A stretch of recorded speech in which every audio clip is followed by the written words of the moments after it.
Hello friend, welcome back to my channel. सभी Heera gold पीड़ित निवेशक साथियों का एक बार फिर से हमारे ST न्यूज़ चैनल पर हार्दिक स्वागत है। दोस्तों, जैसे कि आप जानते हैं कि हम सभी चिटफंड कंपनियों की न्यूज़ अक्सर आप लोगों के लिए देते रहते हैं। दोस्तों, आज जो हम बड़ी न्यूज़ लेकर आए हीरा गोल्ड स्कैम से है। जैसे कि आप जानते हैं कि हमने पिछली अपनी एक वीडियो में आपको बताया था कि सैयद सुहेल कादरी की मृत्यु 38 साल की उम्र में हो गई थी। जी हाँ दोस्तों, क्यों हुई थी ये भी हम आपको बता दें कि हीरा गोल्ड समूह में उनके 80,000 रुपये का निवेश उन्होंने किया था और कंपनी के डूबने पर उन्हें सदमा लगा और सदमा लगने में उनकी भरी जवानी में मौत हो गई।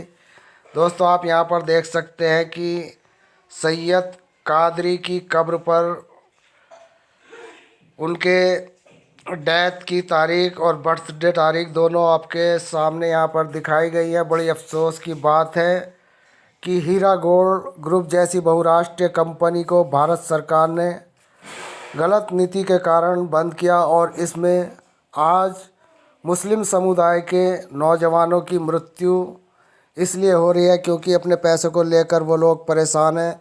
सैयद कादरी को हार्ट अटैक आ चुका था जब उन्हें पता चला कि उनका पैसा डूब गया। तो दोस्तों, ये एक दो न्यूज़ नहीं, हज़ारों न्यूज़ ऐसी हमारे पास आती हैं।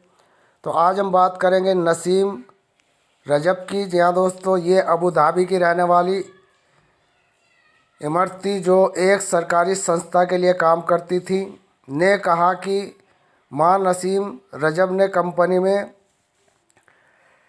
120.00 के पास निवेश किया था।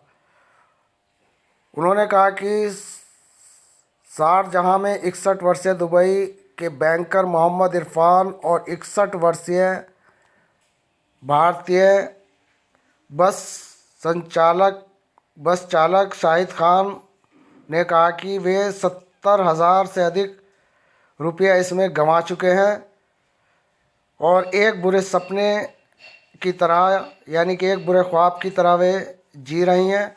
हर दिन उनका संघर्ष है। जी हाँ दोस्तों, इरफान ने कहा, एक स्कूल छोड़ने वाले ने अपने माता पिता को सब्जियां बेचने में मदद करने से शुरुआत की। नाहिरा शेख ने कुछ ही वर्षों में खरोंच से एक व्यावसायिक साम्राज्य का निर्माण किया। 2010 शुरुआत में समूह के सोने, विदेशी मुद्रा व्यापार, कपड़ा और आभूषण को लेकर बोतलबंद पानी, real estate, electronics, e commerce तक हर पाई में उंगली थी। इसके बीच कंपनियों ने 500 से अधिक लोगों का एक कर्मचारी नियुक्त किया, जिसमें ज़्यादातर एजेंट ऐसे थे जिनका प्राथमिक काम निवेश लाना था। नकदी के साथ नायरा शेख ने निवेशकों के पैसे को छीनना शुरू कर दिया। जी हाँ दोस्तों, हम यहाँ पर बहुत अफसोस व्यक्त करते हैं कि राइटर ने, लिखने वाले ने नायरा आपा के बारे में जो शब्द इस्तेमाल किया वो गलत किया। उन्होंने कहा उन्होंने यहाँ पैसा छीनना शुरू कर दिया, जबकि यहाँ पर निवेश किया गया उस पैसे को गलत तरीके से यहाँ पर लिखा गया। खैर, 2007 में उसने T10 क्रिकेट लीग उद्घाटन संस्करण के शीर्ष प्रयोजन में सुरक्षित करने के लिए एक अज्ञात राशि का त्याग किया। टूर्नामेंट के आयोजकों ने कभी यह नहीं बताया कि उन्हें कितना भुगतान किया गया, लेकिन भारतीय प्रवर्तन निदेशालय ईडी द्वारा उसमें एक को नोटिस दिया गया था, जिसमें इस राशि को DH 256 मिलियन का आंका। 2017 में नायरा शेख ने राजनीति में कदम रखा। उसने अखिल भारतीय महिला सशक्तिकरण पार्टी MEP का शुभारंभ किया। 2027 निर्वाचन क्षेत्रों में से 175 में उम्मीदवारों को मैदान में लाकर कर्नाटक राज्य में 218 विधानसभा का चुनाव लड़ा। तो दोस्तों ये ऐसी कहानियाँ इस वक्त हमारे पास हीरा गोल्ड कंपनी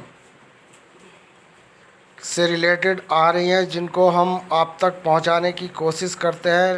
दोस्तों यहाँ फिर एक दूसरी कहानी शुरू हो जाती है। दुबई के एक उद्यमी की T10 क्रिकेट लीग के पूर्व निदेशक सीमा सैयद, जो MEP में महासचिव के रूप में शामिल हुए थे, लेकिन चुनाव से पहले ही छोड़ दिया। इस कदम के पीछे प्रशासन ने स्पष्टीकरण दिया। उन्होंने कहा कि यह कुछ सीटें जीत सकती है और अपने खिलाफ किसी भी जांच को रोकने के लिए परिणामिक राजनीति रसूख को मिटा सकती हैं और शायद क्षेत्रीय ऑल इंडिया मजलिस इत्तेहादुल मुस्लिमीन पार्टी का भी मुकाबला करेगी, जिसके अध्यक्ष सऊदीन ओवैसुद्दीन कुरैशी ने उन पर धोखाधड़ी का आरोप लगाया था, सैयद ने कहा। उन्होंने कहा कि वे पहली बार 2012 में दुबई सोहेरा से मिले थे। सैयद की फिनिक्स ग्रुप ऑफ कंपनीज, जो मशीनरी को भरने और पैकेजिंग करने में माहिर थे, दुबई में आयोजित एक खाद्य और पेय प्रदर्शनी में प्रतियोगिता की थी। यह मेरे स्टाइल पर आया कि महंगी पैकेजिंग मशीन की खरीदारी करना शुरू कर दिया। जिस तरह से किराने का सामान खरीदा था, उससे मौकेवेर DH 300.00 से अधिक उपकरण खरीदे। बाद में महीनों में उनके लगभग 1 लाख दरहम की मशीनें खरीदी, सैयद ने याद किया। उन्होंने कहा कि जब उन्होंने T10 लीग की घोषणा की तो नौहेरा ने शीर्ष प्रयोजन बनाने की पेशकश की। हम आसानी से सहमत हुए क्योंकि उसने व्यवसाय वैध लग रहे थे।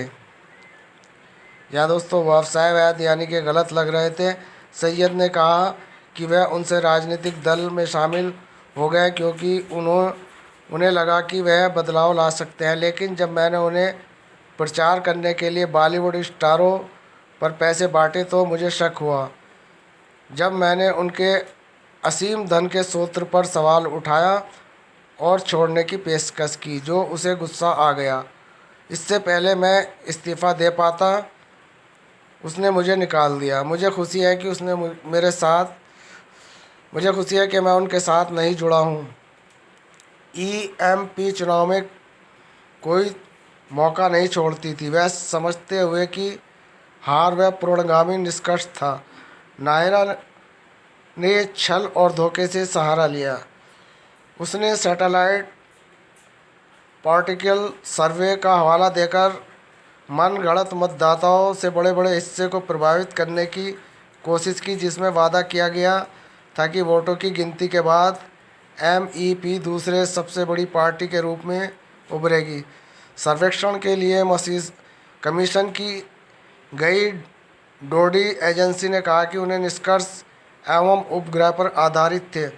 उन्हें उपाय के लिए उन्होंने अपने निर्देशक के साथ उपग्रह विवरण किया। भविष्यवाणी कैसे कर सकता है? नायरा ने कभी जवाब नहीं दिया। जहाँ दोस्तों बहुत लंबी एक हमारे पास पेरिस है नाहिरा शेख की। दोस्तों ये जब आपको न्यूज़ दे रहा है, ये इंग्लिश में आई थी, जिसको हिंदी में मैंने किया। कुछ त्रुटियाँ गलतियाँ हुई हैं तो उन्हें आप इग्नोर करें, और ऐसी न्यूज़ पाने के लिए आप हमारे चैनल को सब्सक्राइब करें। धन्यवाद।